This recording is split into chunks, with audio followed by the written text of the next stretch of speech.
Hello students, मेरा आज का topic 9th class NCERT book CBSE board chemistry के एक चैप्टर से है और चैप्टर का नाम है स्ट्रक्चर ऑफ द एटम। इसमें कुछ पर्टिकुलर साइंटिस्ट के एक्सप्लेनेशंस हैं जो ये एक्सपेरिमेंटल बेस्ड हैं और ये जानने की कोशिश की गई है कि एक्चुअली में पॉजिटिव और नेगेटिव चार्ज मींस प्रोटॉन्स और इलेक्ट्रॉन्स कहां पर प्रेजेंट है। जे थॉमसन ने जो एक मॉडल बनाया था दैट वाज फिलोसॉफिकल एक्सप्लेनेशन कि ये एक प्लम पुडिंग केक की तरह है, स्फीयर शेप में है, जिसे हम क्रिसमस केक बोलते हैं, यू नो दैट। जो उसका ब्राउन कलर का पार्ट है that is actually a positive area और उसके बीच में जहां पर कुछ प्लम्स, रेजिन्स, ड्राई नट्स ऐसी चीजें लगी हुई हैं, इट रैंडमली लगी हुई हैं, that all is a negative charge, that means presence of electrons. तो Ernest Rutherford was not satisfied on this particular model. तो उसने ये जानने की कोशिश की कि एक्चुअली में ये है क्या, एग्जैक्टली क्या चीज है ये। तो उसने एक एक्सपेरिमेंट किया जो बहुत फेमस है और उसे गोल्ड फॉयल एक्सपेरिमेंट के नाम से जाना जाता है। तो पहले एक काम करते हैं, कुछ बच्चे एनटीएससी की तैयारी करते हैं तो उनके लिए जानना भी जरूरी होता है एक्चुअली में अर्नेस्ट रदरफोर्ड कौन था, उसका कुछ अचीवमेंट लिटिल बिट थोड़ा बहुत पता हो। तो पहले उसी से बात कर लेते हैं, फिर शुरुआत करते हैं कि ये मॉडल एक्चुअली में क्या था। तो आई हैव रिटन समथिंग, क्योंकि आपको पता है मैं थोड़ा सा लिख लेता हूं ताकि एक लिखने में टाइम का वेस्टेज ना हो और आपको चीजें ज्यादा से ज्यादा समझ में आए, कम टाइम में आपको ज्यादा कंटेंट मिल जाए। तो अर्नेस्ट रदरफोर्ड पूरा नाम, he was born in 30th August in this is year 1871, एक प्लेस है न्यूजीलैंड में नोन एज नेल्सन, वहां पर ये बॉर्न हुए।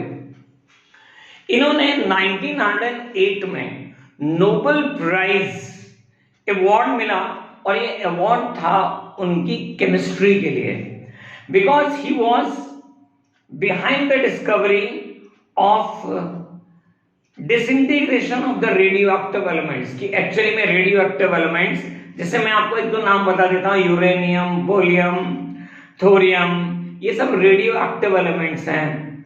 लाइक कोबाल्ट की बात कर सकते हैं और ये चीजें कुछ रेज निकालती हैं like that alpha, beta, gamma. तो ये डिसइंटीग्रेशन है इनका, दैट इज डिसइंटीग्रेशन। जब न्यूक्लियस टूटता है तो उनका डिसइंटीग्रेशन होता है। तो उनकी स्टडी को लेकर अर्नेस्ट रदरफोर्ड को 1908 में नोबेल प्राइज मिला। वैसे अर्नेस्ट रदरफोर्ड को फादर ऑफ न्यूक्लियर फिजिक्स के नाम से जाना जाता है, बुक्स में रिटन है ये। तो चलिए अब बात कर लेते हैं इनके गोल्ड फॉयल एक्सपेरिमेंट की।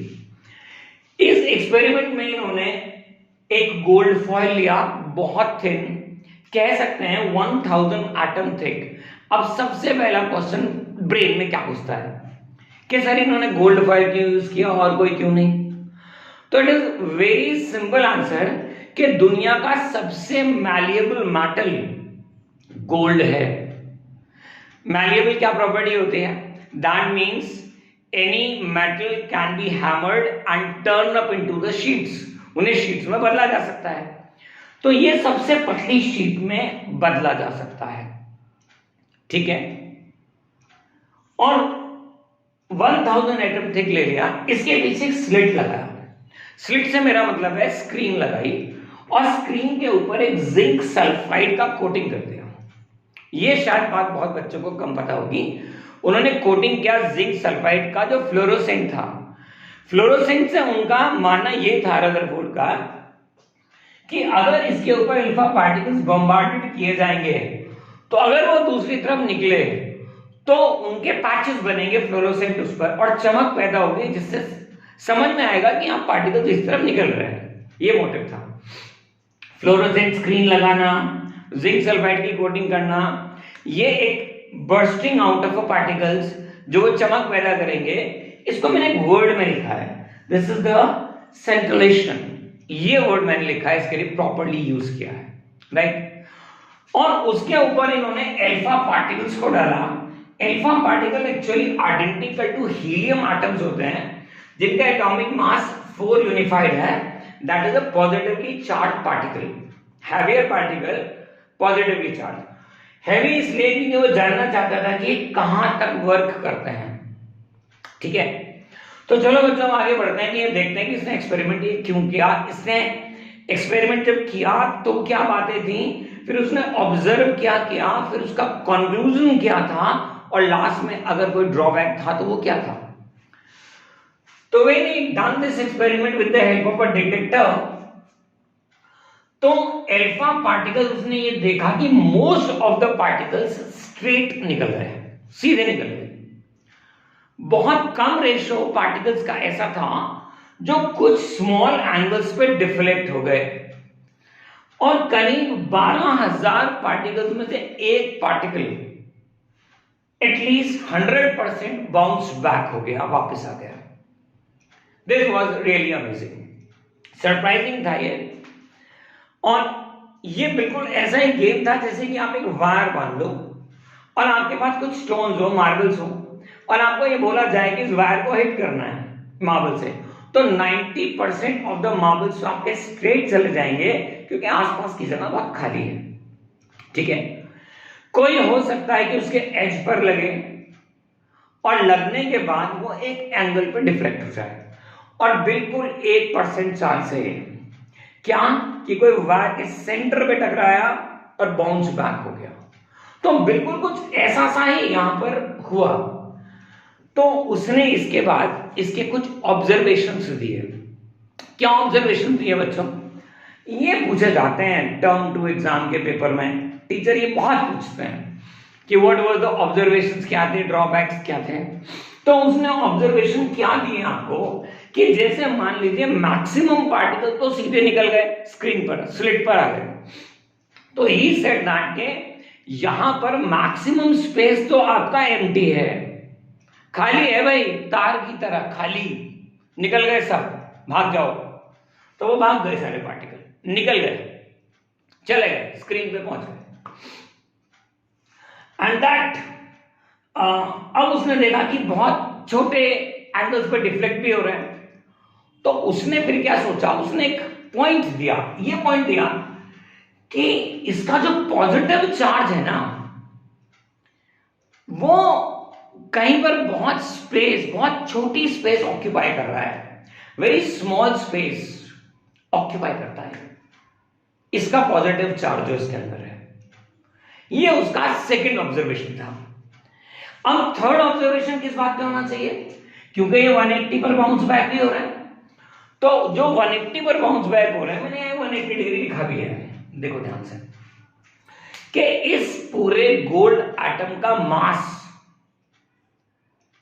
पॉजिटिव चार्ज बहुत छोटे से वॉल्यूम में एक जगह कंसंट्रेटेड है, बहुत छोटा और कंसंट्रेटेड है पूरे गोल्ड एटम का पॉजिटिव चार्ज। ठीक है, तो अब ये 3 ऑब्जर्वेशन के बाद उसके 3 कंक्लूजन्स भी थे। अब इन 3 कंक्लूजन्स की जब बारी आती है तो हम क्या बात करते हैं। फर्स्ट कंक्लूजन कि जो पॉजिटिव चार्ज है बहुत छोटी सी स्पेस ऑक्यूपाई करता है, that is said to be the nucleus. उस पॉजिटिव चार्ज एरिया को क्या बोला जाए, न्यूक्लियस बोला जाए। ये कहा first conclusion. Then we talk about the second conclusion कि इसमें नेगेटिवली चार्ज पार्टिकल्स तो हैं, लेकिन वो सर्कुलर पाथ्स में मूवमेंट करते हैं, और सर्कुलर पाथ में घूमते हैं तो इनके अंदर एक्सेलरेशन है और ये एनर्जी रेडिएट कर रहे हैं। ये था सेकंड कंक्लूजन। थर्ड कंक्लूजन क्या था रदरफोर्ड साहब का, कि इन्होंने ये बोला कि पूरे एटम का एक्चुअली में जो मास है वो उस छोटे से एरिया में ही रिसाइड करता है, सेंटर पार्ट में। दैट मीन्स पूरा मास वहीं पर हो गया। ठीक है, अब इसको जोड़ते हैं एक पर्टिकुलर लाइन से, और वो लाइन क्या कि पूरा एटम और न्यूक्लियस का साइज यानी कि न्यूक्लियस का size as compare to complete atom बहुत स्मॉल है, बहुत छोटा है। क्योंकि उसने पहले वाले ऑब्जर्वेशन में बात बोल दी आपसे कि पूरे एटम का मास उसमें रिसाइड करता है, लेकिन इसका रेडियस बहुत कम है। मैंने एक छोटा सा डायग्राम यहां पर बनाया है, लुक एट द बोर्ड, कि मान लीजिए ये आपका पूरा एटम है और ये आपके पास इसका न्यूक्लियस है, तो इसका ये रेडियस है और इसका ये रेडियस है, तो ये ग्रेटर आर हो गया, ये स्मॉलर आर हो गया। तो इसका जो रेडियस है ना वो 5 raise to power 5 times 10 raise to power 5 times कम है पूरे एटम के रेडियस से। ये उनके 3 कंक्लूजन्स हैं। तो बहुत फास्ट इन तीनों कंक्लूजन्स को एक बार रिपीट कर लेते हैं। पहला conclusion, there is a positive charge which is located in the center said to be the nucleus and the complete mass of the atom resides in it. Second conclusion, there are the electron negatively charged particles which revolve into the circular path, accelerate and the radiate energy. तीसरा बात कि the radius of the nucleus as compared to complete atom is very small, that is 10 raised to power 5 less than that of a radius of complete atom. तो ये थे 3 conclusions। अब बात करते हैं कि ड्रॉबैक्स की। कुछ ड्रॉबैक्स होते हैं, क्योंकि अगर ड्रॉबैक्स नहीं होंगे तो आगे आने वाले साइंटिस्ट उन्हें टेक ओवर कर उनसे आगे की चीजों को रेक्टिफाई नहीं करेंगे। तो इफ रेक्टिफिकेशन इज नीडेड तो वो देखते हैं कि मॉडल में कमी क्या रह गई। अब उस कमी को देखो कि ये कमी क्यों रह गई। अब आगे चलते हैं। तो रदरफोर्ड ने ये कहा कि सर्कुलर ऑर्बिट्स में इलेक्ट्रॉन्स घूमते हैं when they are revolving, that is said to be the acceleration, और ऐसा करते वक्त they radiate एनर्जी निकालते हैं, और जैसे जैसे धीरे धीरे इनकी एनर्जी खत्म होने लगेगी, कम होने लगेगी, they will fall into the nucleus, ये न्यूक्लियस में गिर जाएंगे। अगर ऐसा होता बच्चों तो शायद कोई मैटर एग्जिस्ट नहीं करता, जो हम देखते हैं वो एग्जिस्ट नहीं करता। तो this was actually a drawback of Rutherford model. इसके बाद नील्स बोर ने थोड़ा सा वर्क किया इस पर और समझाने की कोशिश की कि एक्चुअली में इलेक्ट्रॉन्स कैसे घूमते हैं, और नाम दिया उन्हें शेल्स का और ऑर्बिट का, जो हम लोग अपने नेक्स्ट लेक्चर में कंप्लीट करेंगे। सो अगर आज मेरा पढ़ाया हुआ आपको समझ में आ गया है तो लाइक, शेयर और सब्सक्राइब करना बिल्कुल नहीं भूलिएगा। I am JK Arora, running institute name as a IPL। This is the institute of passionate learners, right. तो आई होप सो अगर किसी की कोई क्वेरी है तो मुझे कमेंट बॉक्स में जरूर डालिएगा। Thank you very much for today.